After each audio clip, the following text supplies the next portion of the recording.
Thank you for joining us tonight on Rogers TV. I am Troy Hannafin, and this is Community Link. Do not adjust your TV sets, ladies and gentlemen. It is not David Letterman sitting across from me, even though he may pass as one. This is Bill Sims, General Manager of Engineering and City Works, who's joining me tonight to talk about Phase 1 of the Nanaimo Operations Center project. Sorry, I had to make a reference. I had to check my notes there. How you doing, Bill? Really good, thanks. My host needs no introduction, that's for sure. No, not at all. I'm doing really well, thanks. Excellent, thank you. So the main focus of this project is the brand new fleet maintenance building, correct? That's correct, yeah. Okay. So we have this operations center. We're calling it the Nanaimo Operations Center because eventually we're going to have, out of this particular location, which is colloquially known or widely known as the Public Works Yard, eventually we'll have our Parks Operations staff working from there as well as our Parks Operations staff. So we're calling it the Nanaimo Operations Center. That's the whole vision for the property. At this point in time, we're starting with the first phase, which is the Fleet Maintenance Center, or we like to call it the shop. Okay. And what sort of vehicles are going through this maintenance center?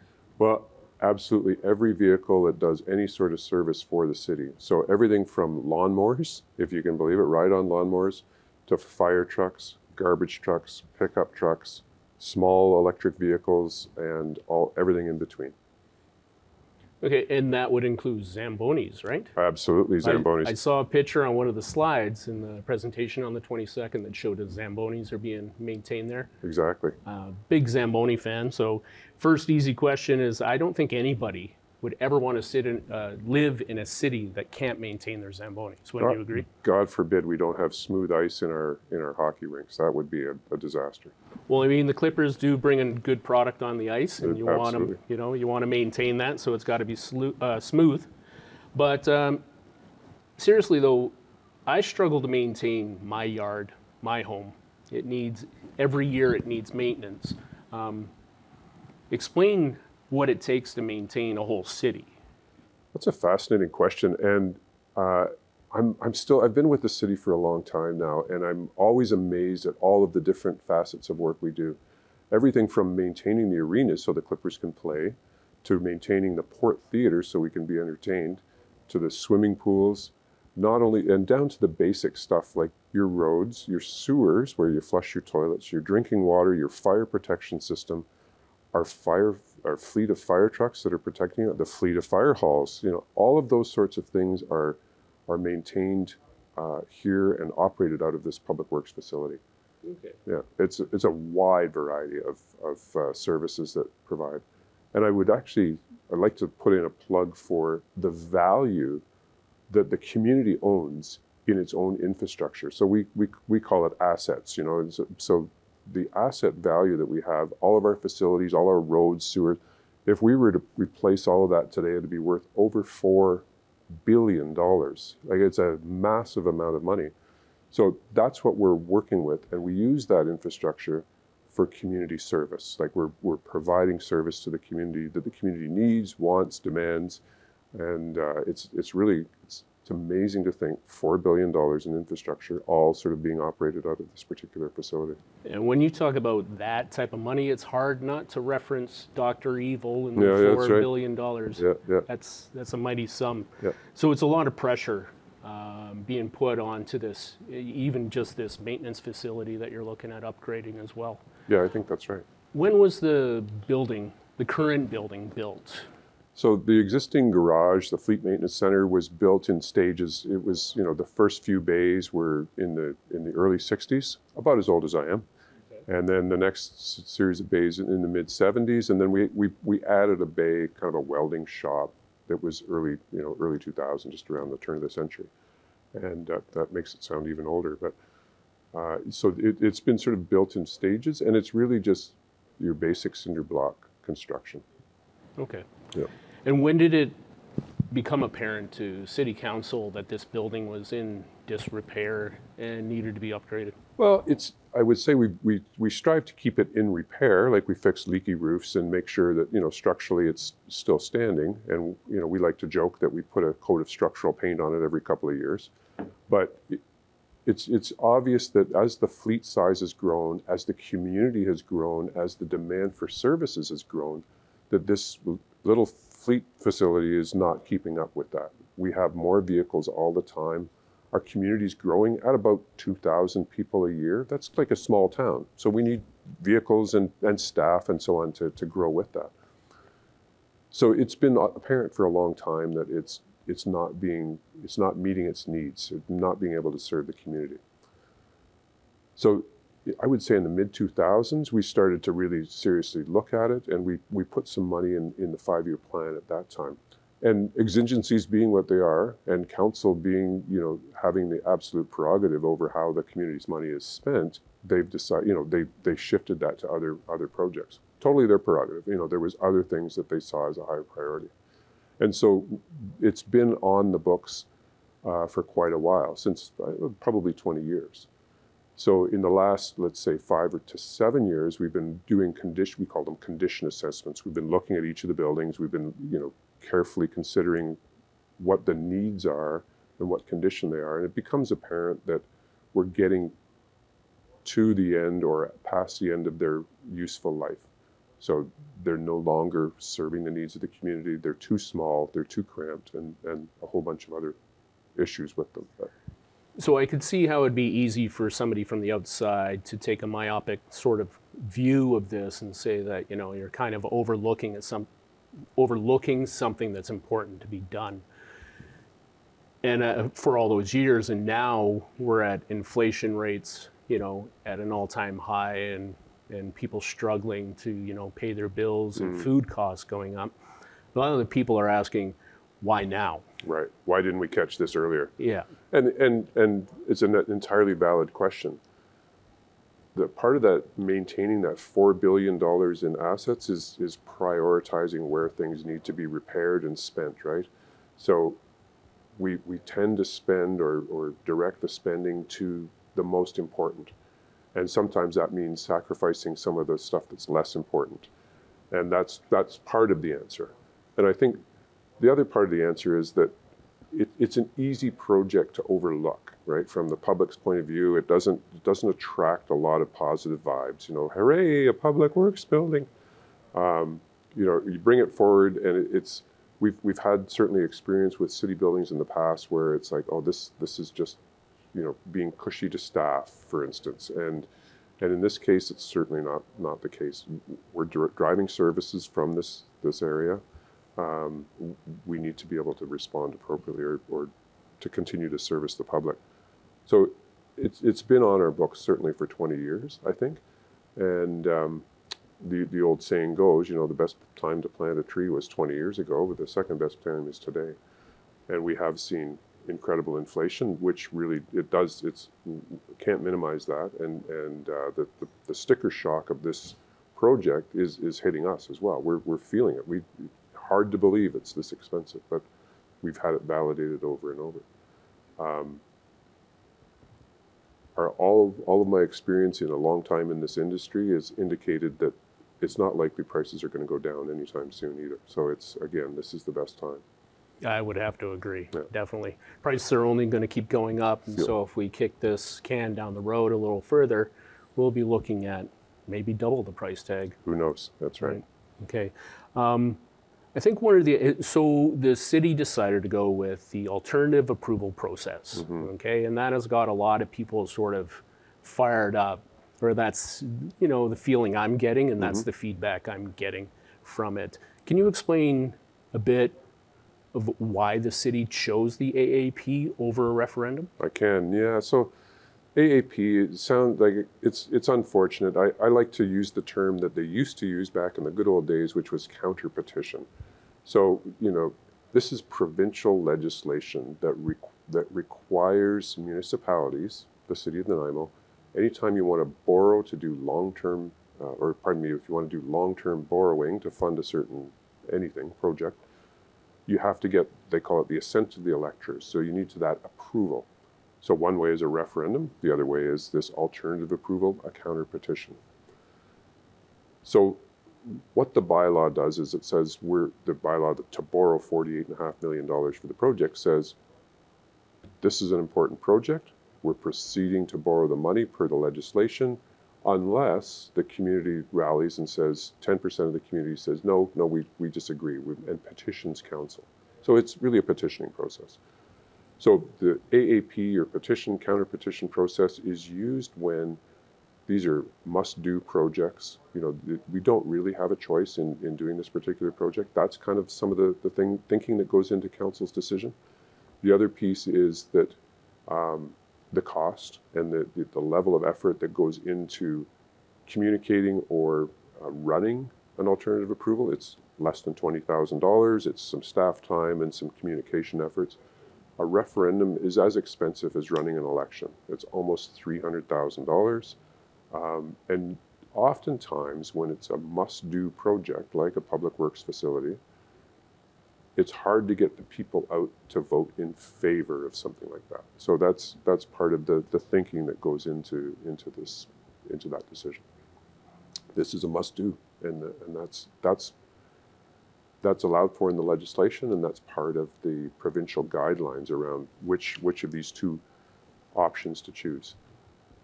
I have a very strong opinion that why would we even need to get approval of electorate? And not to sound arrogant, and I don't mean that at all, but it's just, this is a have-to-do project. Our council was elected to make these decisions, these budgetary decisions. That's important. My very personal opinion, we should just get on with this. But this legislation's there for checks and balances, all good stuff, and that's the reason that we seek this approval. Okay. Yeah. And I think it's important for a lot of people to understand what the AAP is for at this point. Like, what are we deciding on? We're not deciding on whether or not the project is going ahead. Correct. The project will be going ahead. It's a necessary fix. So the AAP is really just asking the voters, are you okay if we borrow this money long term? Is that not right? That's exactly correct. So there's obviously a number of ways of funding it, and borrowing long term is a really good way to do it. It's like oversimplification here, but you're going to put your new house on your credit card, or you're going to mortgage it. You could do it. Maybe you've got an Amex with no credit limit. You can do that. It's not economical, right? It's not in line with your cash flow to pay that back. The mortgage, however, you can manage that. Similarly here, there's a couple of reasons. It makes it stable, predictable funding, not only for the average taxpayer, but more importantly even for businesses who bear a fair chunk of responsibility for our taxes. So it's spread out over 20 years. It's predictable. As this particular project ramps up, as an example, if the long-term borrowing proceeds, other projects like the Convention Center, the Vancouver Island Conference Center, is ramping down. So the payments are ramping down just as this one's ramping up. The other big piece around borrowing over the long term is that it spreads the cost over the people that are yet to move here to share, because they're going to take advantage of and rely upon the same services. If we dump it all on today's tax base, excuse me. Yeah, go ahead. That is some delicious city water. So if we dump it all on today's tax base, it's a tremendous hit from a taxpayer's point of view, and then the other people, in the future move into town without having to bear the brunt of that cost. Those are some of the reasons why long-term borrowing makes a lot of sense. Excuse me. And one thing I've heard a lot is people didn't know about the AAP, or the alternative approval process of this project, until the first round failed due to, I think it was not enough notice, insufficient time of notification. What sort of advertising and how have you been notifying the public, the council? I don't know if you are in charge of this or what part you deal with, but what sort of platforms have you been notifying people? Well, it's a good question. So the legislation requires, either for an election, a referendum, or the counter-petition process, the alternative approval process, all have the same official notification requirements, and that is 2 notices published in, a local media. Okay. That's it. Of course, that's not a fair way of communicating to the public that this is going on, that this is an important community amenity that we need to borrow funds for. So I would say for the last several years, we've actually been in front of council. There's been a number of media stories around the need for the project, the costs of the project. And, last May, we had an open house for the Public Works Day. We have, pull in hundreds of students, and we've had their parents come in the evening, and we're talking about this project. In the summer, there's been a number of points through council meetings and so on. That's all a public forum. And I get that people aren't, tuning in every Monday night to find out what we might be doing. Really? But it's hard to believe. It's true. And there's been sort of, I would say over the last year, but certainly since council passed the first 3 readings of the bylaw in the summertime of 23, sort of an elevated level of communication on all our social media channels, press releases.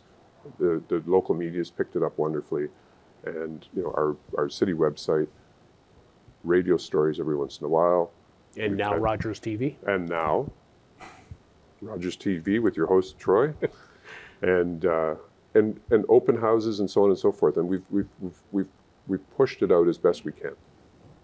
And I get that some people aren't always looking over at what we're saying, and that's fine. I don't expect it, but we're doing the best we can. When this started to gather some steam, in the fall, we heard that complaint that, well, nobody told me this was going on. Mm-hmm. And it's, as I say, we took that to heart. Okay, well, could we do something better? And I think this time around, we're doing a lot more work. We've had, public open houses. It's been well advertised, council meetings, again and again, and then again, Rogers TV with your host, Troy Hannafin. And that's enough. Okay. I think we beat that. Yeah, and I think, seriously though, the ramping up of local media, social media, and we completely sort of overturned our website, so it was a lot cleaner and easier to read and understand, and it just put an awful lot of information out there. I think the traction is there. From if you don't know this is going on, then I'm sorry, I can't help you. Yeah.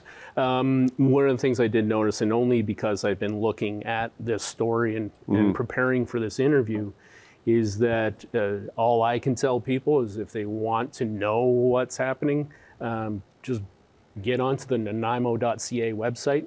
I was directed there by Derek, head of your communications, I think it is, and they've done an amazing job, I think, of an interactive map and stuff like that, so you get an idea of what each building is for, and it's quite comprehensive. So we've got a business case. Why do we need this project? The business case is there. Yeah. The cost estimates are there. That can all be like, we have nothing to hide here. This is a needed project, and we want to make sure that the community understands the need. Okay, so now talking about the AAP, what is the deadline for this that people have to submit their assent, I guess? Yeah, well, it's actually they submit their approval. Their non-approval. Non-approval, right? If they're objection, let's say, yes, they object to the project. That's all they have to submit. If you love the project and you don't want to stand in the way of borrowing, then you do nothing. You do nothing. Right. Okay. So that goes until 4:30 on February the 20th. Okay, February 20th. That's right. All right, and so now after that, if 10% of the voting population oppose through this AAP process, it then has to go to a referendum? Is that the thing, or well, in what actual happens? fact, that can happen. Council has an option. Now council has some consideration. So if 10% of this oppose this project, and that's confirmed through, to make sure they're on the voters list and don't live in Ladysmith or something like that. Mm-hmm. If 10%, so then the bylaw can't proceed. Council has a choice to make. They can try the bylaw on through a referendum. That's one choice. Another choice is to say, well, maybe we'll change the project up and we'll try something different. Like we'll do all 4 phases, or we'll do the fleet facility and a South End community center, and we'll put that together in a package. I'm just sort of, spitballing. Yeah, that's right. Yeah, but just so there's council has the prerogative to consider options, and one of those options may very well be, well, we're not confident that a referendum would pass if this is going to fail, but we still need to do the project. So we can jack taxes up today for this year or for next year, or they also have the prerogative to say, okay, well, we're not going to do this project, and in which case we'll see we can talk about that if you. Well, we'll be going through the options, because there are some 3 options they have here that they've put forward for the public to kind of understand what the impact's going to be and what the options are in front of them. But I want to put the $48.5 million into perspective for people, because you and I had met last week, and you had mentioned that on average, the city spends 70 to 80 million, was it? It's about 60 to 70 million dollars 60 to 70 million. Each year in capital project investments. And so that's largely going to, I would say over 75% of that goes to renewing existing assets like sewer pipes and water mains and facilities. So that's where a lot of that money goes. But so that is a good perspective, quite honestly. So 60 to 70 million dollars goes towards keeping the water running, as an example. And so 48 million, and we can talk a little bit about the money and how, or the number and how it's broken down. But yeah, definitely. That puts things into context. The actual, I'll leave that maybe for a little bit later. We're definitely covering that as well. Yeah, we're going to break down what the costs are and where the money is going to go. But we might as well explore now what the options are for financing. Sure. Okay. And so I've brought some, the presentation you had made. It's slightly altered, so you might have to fight your way through your notes here and to try and explain this. But on page 7 that I have here, the financing option number 1 is long-term borrowing. That's correct. Okay. And so one of the things that was brought up on the 22nd is that the estimated cost per household here is stated at $77 a year per household, not per person, it's per household. Yet at $48.5 million over 20 years, that seems hard to believe, and somebody was challenging the numbers. Can you go over that for us and how that breaks down? Absolutely. So that's $77 a household. Works out to about $4 million a year in debt servicing. Yeah. So that covers the principal and interest payments that the city makes to repay this particular loan. And so, again, I'll emphasize the 20-year borrowing actually spreads the cost, makes it predictable, and shares some of the costs with future residents, with people that aren't here yet. So that's one of the biggest things. It's we have an aging community as well, right? So we do have to consider the future, right? Exactly. Because the people who are at retirement age can't afford that big cash call if we were to try and pay for it right away. So stretching it out, I think, in my opinion, makes sense. That's a good observation, and I think we can talk about demographics, which is another fascinating subject. But as you'll see on the slide, we don't spend 48.5, nor do we borrow 48.5 all at once. Now, if we borrowed it, it would be over those over those 4 years between 24 and 27. So that does have an impact. We'll ramp up from like a 0.1% tax increase this year in 2024, ramp up to about a 1% tax increase in 26 and a 1.1 in 27. By the time we get to 2027, that's when we're hitting our $77 a year.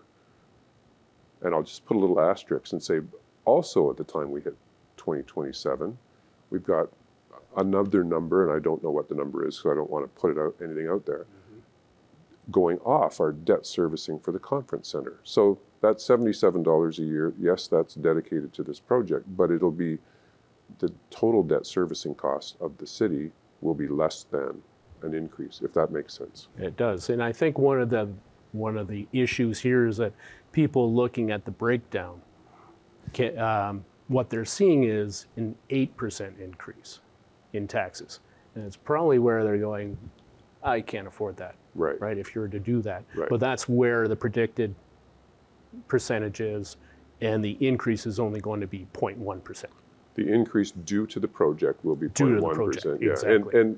And we get it. And I think this is an unfortunate thing that happens all across North America. Everybody gets fixated on this particular number, this 8%. And I accept that that's a large number, and people are reeling from cost of living increases in every corner. The city as a corporation or as an organization has the same cost increases, except we have a different basket of goods. We don't buy bread and milk. We buy diesel fuel and asphalt and pipe and concrete. And those sorts of things have gone up even more than. So this 8%... Which makes a great breakfast as well, though, I hear. It does. That's right. I chew it, I've broken a tooth on gravel this morning. And, yeah. But it is totally understandable that the cost of things is overwhelming, for sure. And the cost of not doing is also challenging. Is greater. Yeah. Okay, so that's number one. Mm-hmm. Okay, so slide number 9, we've got a financing option of raising the property taxes. So this is the let's pay it all now option. Yeah. Okay, and that's what this looks like. That's right. This is $933 per household, not per person. So I don't know, does that soften the blow? But not really. Yeah. This is not something that staff would recommend. It's not something that many in the community would tolerate. You can imagine if this is $933 on an $800,000 house, what is it on a major business like Woodgrove Mall, who pays millions in taxes? That would be a real shocker to them. So we go from 8% to 43%. That's a 35% jump in taxes. Yes, that's a possibility, but I can't imagine that council would even consider it, or that the community would tolerate that. Yet we have a situation in a Soyuz right now who are contemplating a 39% tax increase. So this sort of reflects that situation, does it not? Well, it would be a parallel situation. However, I would point out, and municipalities are challenged everywhere, but Soyuz has sort of held the line, and they've worshipped that 0% tax increase, which often leads to a failure in investing in the assets as they deteriorate. Every time you build something new, it starts to deteriorating the next day. Yeah. And you need to continually invest. So holding the line and being fixated on a percentage, and our community's been through similar, oh no, we can't be any more than 3%, when our costs are going up more, just as you said earlier, kicks the cost down the road. So Soyuz sort of did not invest in infrastructure. Now they're at a critical point, and they're hitting this 39% wall. And I feel for everybody there, and that's a really unfortunate situation. But it's the cost of delaying, proper investment. And that's more down to their actions of the past coming back to sort of haunt them right now. Whereas you guys have been trying to be fiscally responsible, but that's the kind of situation we want to avoid, I would think. Yeah, I think, I give kudos to council from early 2000s or late 2000s, early 2010s. How do we say those decades now? But so the aught-10s, I the believe. aught-10s, that's even better. So at that time, council was really proactive in saying, we do need to look after our infrastructure. And they started to implement setting aside funding, increasing every year, setting aside funding so that we could deal with our aging infrastructure. And we're continuing to do that. And that is just nothing but wisdom. And that's really looking after the community's assets on their behalf. And I can't imagine not wanting to maintain that. When you think about buying a car, it depreciates as soon as you drive it off the lot, right? So you've got how many cars you guys have to maintain here. So I just can't imagine running it that way. However, that's a Soyuz, not us. And quite frankly, that's, we all become sort of obsessed with this number. What's the percent increase? Yeah. Whereas, what is the cost of the services that you, the citizens, want or need or, or demand? These are the costs of the services. This is the cost of doing business. And of course, the corporation has to be responsible and prudent and looking for ways of delivering those services reasonably. But there's a cost to, let's cut out pickleball courts and we can save some money, that kind of. And that was going to be one of my questions, was that, have you, people are going to think, have you thought of, since you have 60 to 70 million to spend every year, have you not thought of taking out a few projects and throwing this one in so we don't have this situation? Well, I think absolutely we've thought of that. And at the same time, that 60 or 70 million is going to largely to high priority projects. We don't want another water main break on Bowen Road, as an example. Mm-hmm. These are important projects for the overall community's well-being. So we can stop spending on park amenities or trailway amenities or Westwood Lake, but we're just delaying the need, if I can use that, for those community amenities. Living in a community, building a community is really about more than just sewers and water mains and roads. It's really the whole package. What makes Nanaimo a desirable place? Certainly our geography, but certainly the amenities, the parks, the green spaces, and everything that we have to offer. All of that requires investment. So yes, we could delay those projects, but you're kind of robbing the life out of the community. Robbing Peter to pay Paul in this situation. Yes. Yeah, exactly. Okay. Now we have option number 3 that we haven't covered here. We've got raising property taxes over 4 years, and this one seems to have some catches where we can't really predict what the impact will be per household. Well, the reason this says it's illustrative only is because it's just so there's so many variables, right? Mm-hmm. In over the next 4 years, we don't really know. Borrowing costs. Well, the borrowing costs. Well, the borrowing costs are relatively fixed. Okay. If we say we're borrowing starting today, it's 4.78 for the next 10 years. That's a pretty good deal. Yeah. But no, it's just, what are our insurance costs? What are what are all kinds of expenses that the city's going to have? We can't sort of predict. We can make assumptions. So we've made assumptions based on what we know today, and that's what this particular slide shows. So if we said this is the spend pattern of the project, as you see on the slide, over those 4 years, we start this year at 3.4 million. We need to add 2.5% in taxes to fund that. Next year, if we fund an additional 16.1, we add 8% additional over the 7% projected increase for next year to fund that 16 million. Similar 26, we go from an additional 6.5% to fund that 28 million. That'll build the project, and then the theory goes, the illustrative example goes, that we'll cut it back by that 11%. Mm-hmm. So that's the a bit of a reprieve. And this is just kind of trying to demonstrate that we will still have tax increases going into the future, but this is a way of financing the project, just demanding that, as you said, the money call all in the year we're spending it. Okay. Yeah. Now, this might be a bit hard to answer on the spot. Do you know if the cost to borrow that money lessens by doing it for 4 years rather than the 20 years? Well, absolutely. In theory? So there is no cost to borrowing. This is like we're reaching into your pocket right now and pulling it out of your pocket today. Okay. And that is the trade-off, certainly. So over the 20-year option, I think we're looking at it's about $30 million in interest costs, roughly. I'm just going to, again, don't hold me. I'm not the accountant in the room. But we brought the wrong person on, obviously. So 48.5 is the principal, and then principal and interest payments over 20 years. I think it's close to 79 or something million dollars total. So that's a cost, yes it is, but it also buys us future residents paying for it. We call that equity across generations. It buys us predictable funding, or buys the community predictable funding and stability. And I think, that's some of the issues that council weighs here. One thing in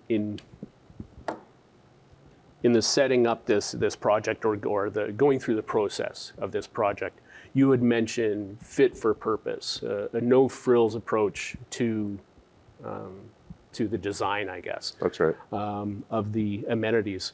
Can you explain a bit of what that theory was? You know, the operational staff really are practical at their heart, right? And they recognize that we need the facility to function, and that's all we need it to do. We don't need it to look pretty. We're not in it for architectural awards. We just need it to function. We need to be able to serve the community in an effective way. So that's the purpose, right? Let's fit the building to that purpose. If we get into sort of wild architectural designs, now you're starting to distract from the purpose of the buildings. Not to debase architects at all. I mean, we're not building a Calgary library. I don't know if you've seen the beautiful wooden stairs. It's gorgeous, but it doesn't fit the needs of this community, nor the needs of our fleet maintenance. Right. This is a shop. This is a garage that needs to function for now, and it needs to function for decades into the future. Well, I mean, you want a beautiful wooden staircase to, let everybody know you're going into a tree killing facility, essentially, right? I'm kidding. Everybody, please don't write in. Let's start diving into the budget numbers, if you're okay with that. Absolutely, yeah. Okay, so if we go to slide 12, I believe has all your, pie charts. I love pumpkin pie. Yes. Nothing says I love budgets like pie charts. Pie charts, yeah. We said, it'll make it so much clearer, I'm sure. So what would you like to know about these pumpkin pie charts? All right, so we're gonna work our way left to right. Sure. Okay, we're in the Western Hemisphere, that's the way we're gonna do it. Sure. However, it's also in order of importance as far as I can see. You're like triaged this path great. for us. So we start off with foundational work. Right. Okay, and you've got the bulk of the money being spent, $22 million, obviously for the construction of the facility itself. That's correct. Right? Yeah. So and there's a few other things that are sort of hidden in there. So this is not just a $22 million garage. This is making sure that the utilities, the underground utilities, that are within the public works yard, Yes. which are at risk of collapse now. They're also aging. They're also aging and failing, to replace those. So that's a critical piece.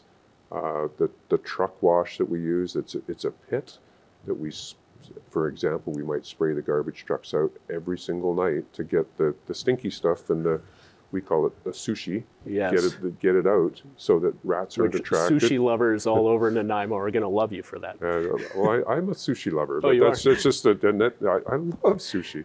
And don't ask me for a recommendation because that would be inappropriate. But so get that stinky stuff out, and we just wash it into a pit, and a lot of that just goes to the sewer. So we need to improve the environmental performance of that. We have to wash the trucks out. We have to, because otherwise they attract rats who eat the wires, which create more mechanical problems. Yeah. Yes. Now you've, how much have you got in here for the contingency as far as? Well, you'll see you're that at 5.3 million? That's correct, yeah. So there's a couple of points here. Yeah, the contingency is 5.3 million.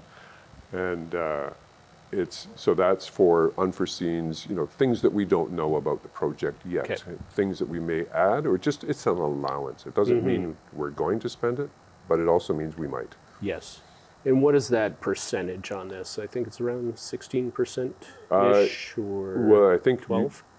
Typically we're in about the 25% Oh, okay. range. Yeah. Okay. Yeah. So 25% at this stage of the project. As we do detailed design and refine the scope of the project, and we start to know more about the risks and what exactly the project will look like, we'll be able to shrink that contingency, and we'll have a more solid figure. Okay. Yeah. But once you start digging stuff up, you don't know what you're going to run into. That's right. It's And like I can taking the drywall off your house. That's right. Have you ever done that's when the scary stuff happens. If you've ever renovated a bathroom, you know there's going to be mold behind it, right? Exactly. So some of the work that we've done to date, and I don't mean to distract too much, is we've considered the risks. What are the risks to this project? And being a functioning yard for 60 years, there might be some, dirty soil there, contaminated soil. We've got salt, we've got oil, we've got all kinds of things going on. So we could either, early on the project, we could say, oh, well, let's think about a couple $1 million worth of, potential for contaminated soil. But we actually went and we did a bunch of test pitting and went to look to see so that we could confine and define what that risk might be. And fortunately, I'm happy to say that it's a very small amount. So now we can quantify what that problem is. Which is actually kind of, the benefit of that is now you have sort of an environmental study already on the impact your yard is actually having. Yeah, exactly that. On the soil, which is great to have. Yeah. So that's the bulk of the spend here. We've got $4.5 million for the stormwater management, which sounds pretty important to me as well. It truly is. So some of the the rain that falls on the yard, the intensity which it hits, it creates runoff. So that's the water you see flowing across the ground. Right now, that just goes straight into a ditch, straight into Northfield Creek, carrying whatever it has, whatever contaminants might be lying around on the pavement in the public works yard, straight into the ditch. The stormwater management is to build we call them engineered wetlands. So an actual pond to sort of blunt that runoff, but it also has the effect of polishing the runoff and purifying it a little bit, taking some of the pollutants out of it. It's a natural filter. It's a natural filter. Yeah. So that's exactly what we're doing to try and preserve the aquatic habitat downstream. Okay. Yeah.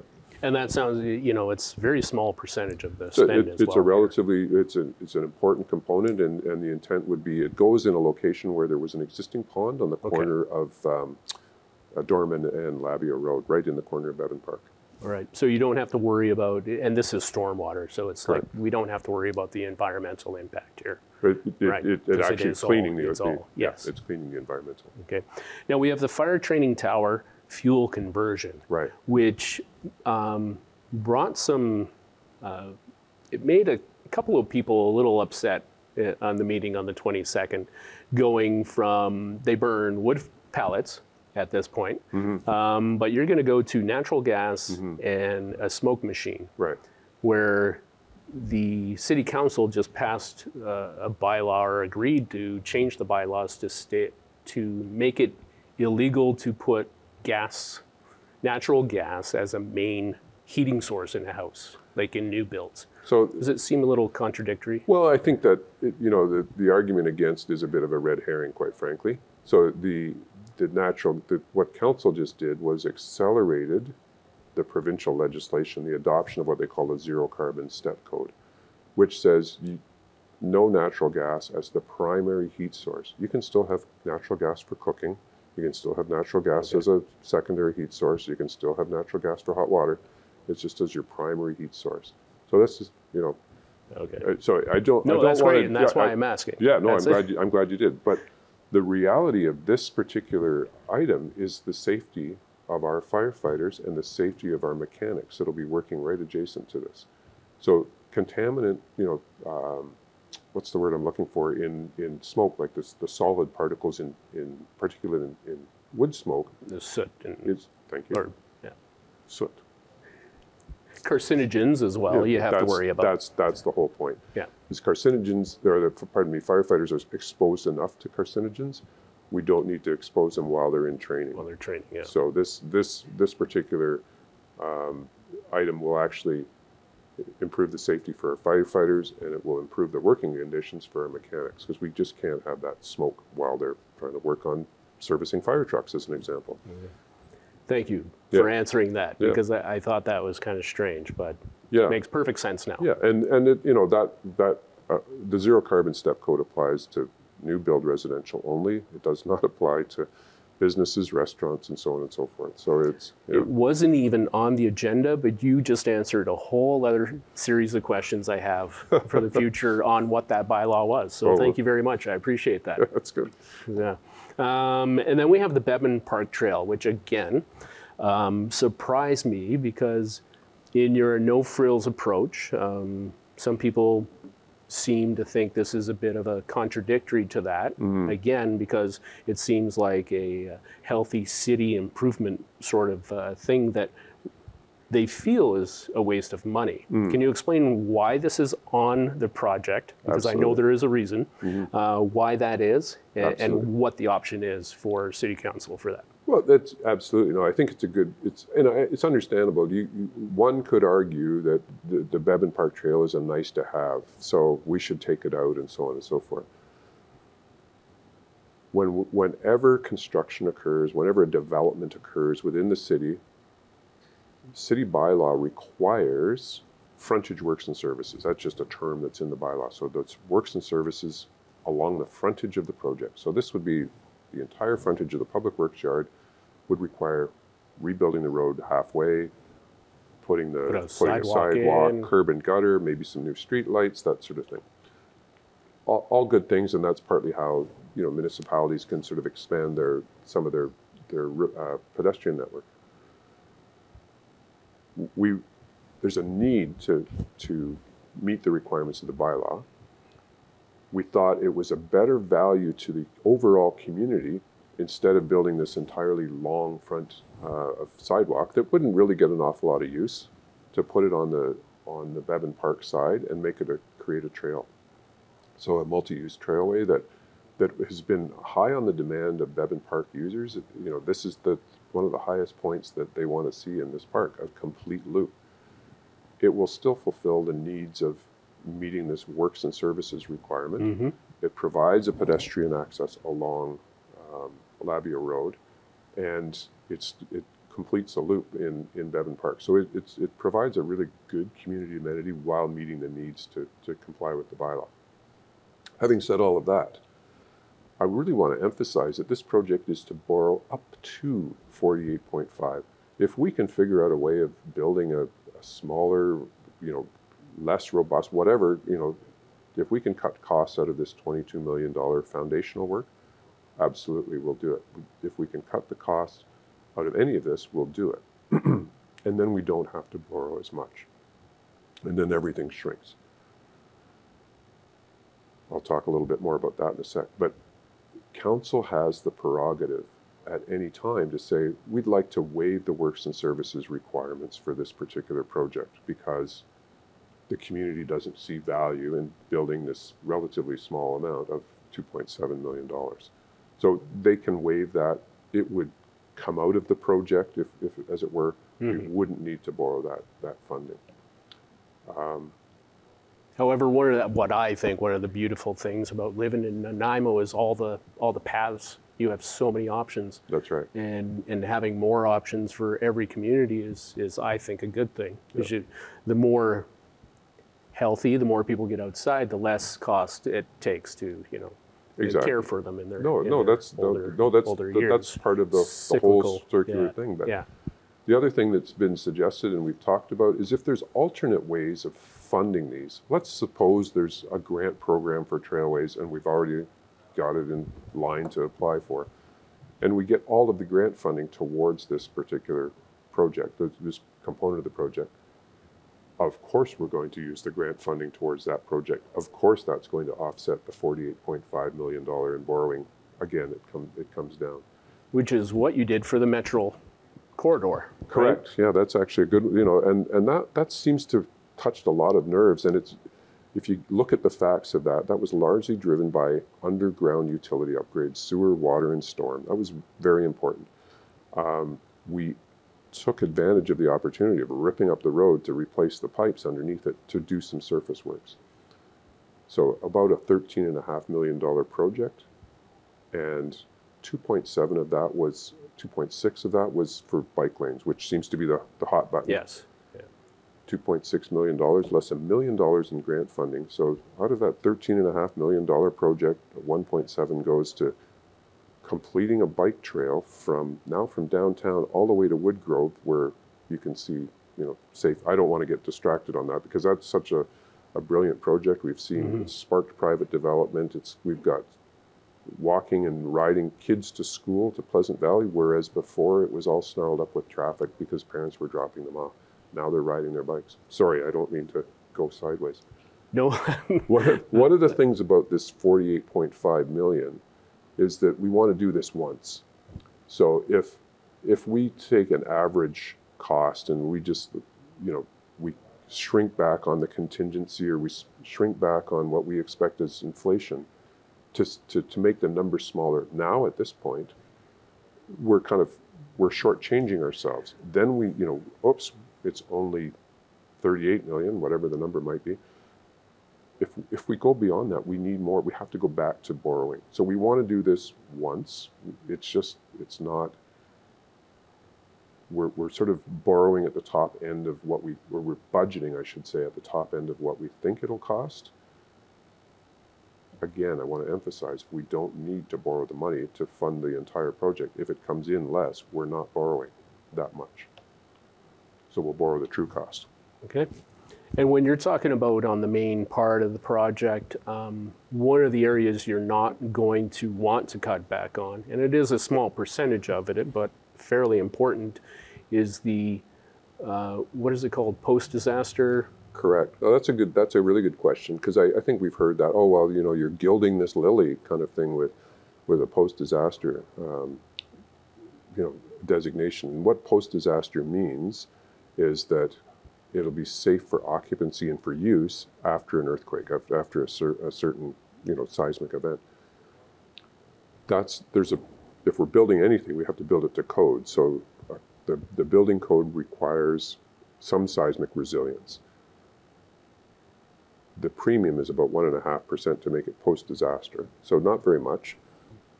So if we build it to building code, that means it's good enough for life safety. People can get out of the building. They can't go back in the building until we know it's safe. You get it cleared, right? Which could take time. Especially after a disaster. It could take at least 2 days for anybody to even look at it. More. Yeah, it could. It's at a time when we're going to need to be getting vehicles out on the road. We'll need to get fire truck service to get them back out on the road. So to me, that seems like a very minor amount of insurance to pay to make sure that the building will withstand an earthquake. It'll still be standing and serviceable after an earthquake. That's such an important thing. It'd be almost foolhardy not to do that. And so I think we've covered everything on this phase one, right? Is there anything you want to talk about in the future phases that people should be aware of before we start going down that road? Even though it's probably 4 years down the road. Well, it's at least that. Yeah, I would say. So it's important. I mean, we started in on this whole process, as I say, almost 20 years ago, sort of working more frequently or more assiduously at it in the last 5 years, looking at this overall Nanaimo Operations Center. We want to bring parks operations. That'll create a lot of efficiencies. Similar, sort of operation, bring the parks operations folks in. We need a new administration building. Right now we've got, I'm going to use the term again, we've got cinder block, 60s vintage cinder block, and we've got some, 80s vintage trailers.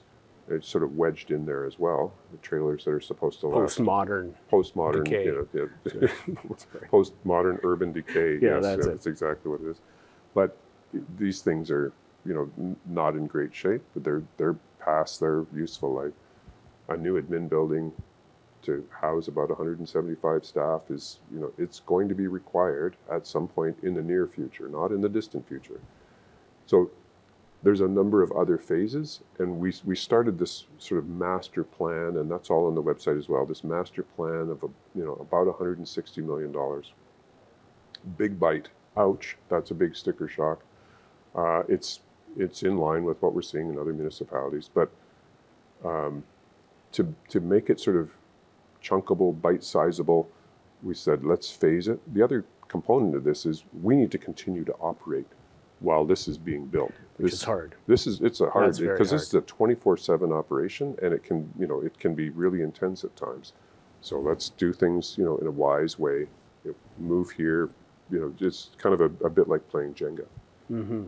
Or Tetris. So the new building won't be where the current building is, obviously, because you want to build it while you're still working in the current one. Absolutely, yeah. Right. So it's going to be sort of at the south end of the yard where there's a wash rack and the truck wash pit and the fuel facilities. So some things that we're going to have to juggle out of the way.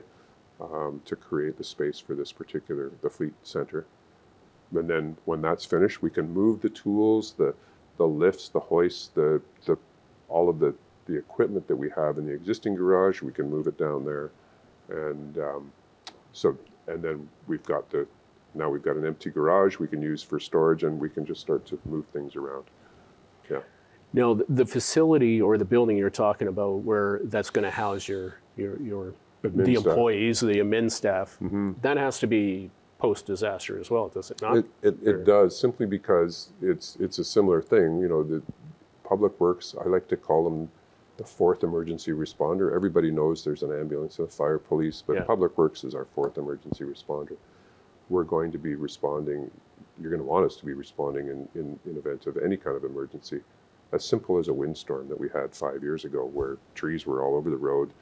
Well, nearly took out my shed in the backyard. That's a tragedy. That was close. Sorry to hear that. Oh no, it survived. Oh, it's good. okay. That's good. And our friends got firewood out of it. So I mean, win-win. It was good. Wind, you mean? Yeah. Oh. Ouch. Clever. So BC Hydro couldn't get to the repairs until Public Works cleared the road. So it's right. And we're there long after, cleaning up after everyone else. That's part of the emergency response that the Public Works provides. We want to be able to be back in the building as functionally as quickly as we possibly can. So that's the rationale there. Okay. So further down the road, we're looking at maybe 4 or 5 years. We're not sure. Right. Are we going to be asking to borrow another 60 million or something around there? Is that what it looks like? Really good question. I want to clear the air. Our focus right now is on this particular project, the Fleet Management Center, 48.5 million borrow. That's everything. The future projects are going to need to be built. How are they going to be funded? Good question. We haven't determined that. The strategy hasn't been determined. I would say that's probably the simplest thing. Good likelihood it'll need to be borrowed. It's just too speculative to say, well, are we going to do another AAP? Well, maybe, but maybe not. So it's too speculative at this point. But those projects will need to be funded eventually. Mm-hmm. Yeah. So people will want to stay connected, Absolutely. Right, with the city council, and you don't have to watch every meeting. No, you don't. But stay connected on what's happening there so that they aren't caught off guard, I guess, is probably the best advice you could give. Well, I think, there's no expectation that you're going to pay attention to what the city's saying. We'd love it if you did. We believe we do really good work. We're just there in the background, always building and providing for our community. This is really important work that we all do. We'd love to be noticed once in a while, but we don't need to be. We'd like to put lots of communications out. There's lots of really good works. Everything from a sponsored swim, for one of the service clubs in town sponsoring a swim or a skate, to we've got a major water main break, avoid this area. It's just this whole gamut of services that we provide. But of course it's everybody. Everybody's busy. They can't be paying attention. So have a glance at the city's website once in a while. What are they doing? Have a look at council meetings once in a while.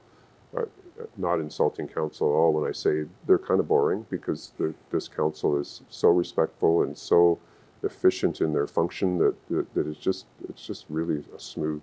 From a governance point of view, it's really great, but from a public entertainment point of view, not so much. It lacks a little bit That's right. of that entertainment value. Yeah. Robert's rules doesn't get people going. Is that what you're saying? It gets some of us going, but that's yeah. That's disappointing. We just have to elect more colorful people into city council. Please no. Moving forward. Please no. That would be not good for the community as a whole. Any closing remarks you'd like to give us? I think, as we said, that the future phases are not currently in the budget. There's a lot of, this is an interesting challenge across the country. The post-war years, there's this massive building boom, massive influx of cash from the federal government to build all of these facilities, arenas and libraries and public works yards. And it's all coming due at this point in time. And that's the challenge that our communities, not just me as a city manager or a city staff member. But that's our community's going to have to challenge. We're all relying on these things, and we all want more, but they're getting old, and the investment is going to be huge to keep them going. This is an example. But I really appreciate the opportunity, Troy, and I didn't take any offense at the Letterman cut, even though it kind of cut me a little bit. But that was okay. And you're not going to give me a top 10. I'm more of a. I was going to do a Karnak, and then I remembered. Oh no, that's Carson. Johnny. That's Johnny. I was more of a Carson fan than I was a Letterman fan, even though I'm tending to look like him now. Anyways, I appreciate your interest. I appreciate your viewers' interest. This is a great opportunity to get some factual information and hopefully counter some of the disinformation or the misinformation that's been flying around. But it's unfortunate to see. No, I appreciate you coming out and being honest with us. It was great. Good to see you again as well. I've been promised if we get 46 viewers, we may do another one. Excellent. So excellent. Yeah, off the charts. I'm looking forward to seeing those numbers rise. Anyway, okay, thank you very much, Bill. I appreciate that, and thank you to all our viewers for your time and your data to download us. Really appreciate it. Thank you. This has been Community Link. I'm Troy Hannafin. I hope to see you again soon. Thank you.